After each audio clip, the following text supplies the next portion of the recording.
नमस्कार दोस्तों। आज की जो कहानी है वो छोटे बच्चों के लिए भी है और जो स्कूल जा रहे हैं बच्चे उनके लिए भी है और टीचर्स के लिए भी है, जो इसकी सहायता से बच्चों को कुछ नई चीज़ें बता सकते हैं, कुछ समझा सकते हैं।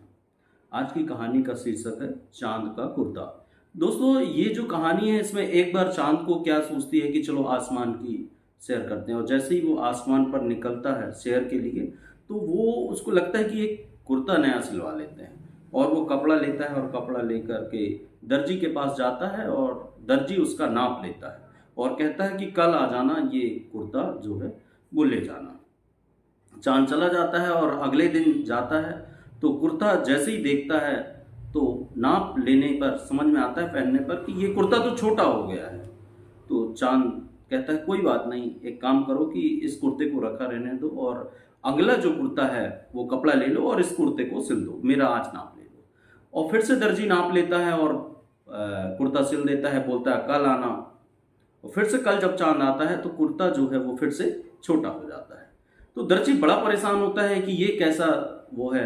पर चाँद कहता है कि नहीं, परेशान मत हो, एक काम करो कि अगर कोई दिक्कत है तो एक फिर से कपड़ा ले लो और नाप लेकर मेरा कुर्ता बना दो। चाँद फिर से कुर्ता का नाप देता है और दर्जी नाप लेकर के कहता है कि ठीक है, कल आना और कुर्ता अपना ले जाना। चाँद जो है अगले दिन आता है और देखता है कि वो जो कपड़ा है बनाया हुआ है दर्जी ने, वो फिर छोटा हो गया है। दर्जी बड़ा हैरान हो जाता है, परेशान हो जाता है, कहता है मैं अब तुम्हारे कपड़े जो है वो नहीं सिल सकता हूँ।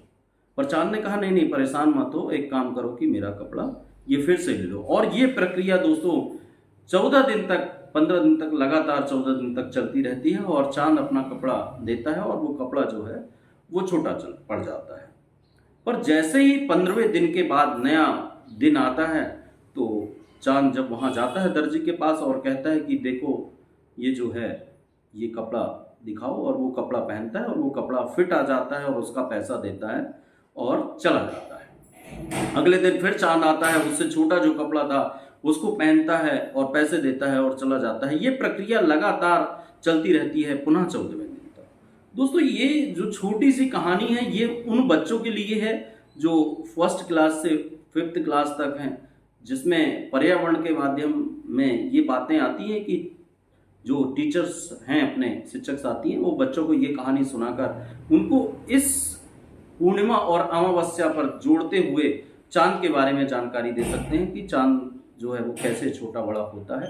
इसके बाद वो उस विषय पर भी जानकारी दे सकते हैं कि चाँद हमें छोटा बड़ा कैसे दिखाई देता है। तो इस सब विषय में और डीपली जितनी जानकारियाँ वो दे पाते हैं उसको जोड़कर इन सब विषयों पे बोल सकते हैं। तो ये छोटी सी कहानी दोस्तों बच्चों के लिए भी है और शिक्षकों के लिए।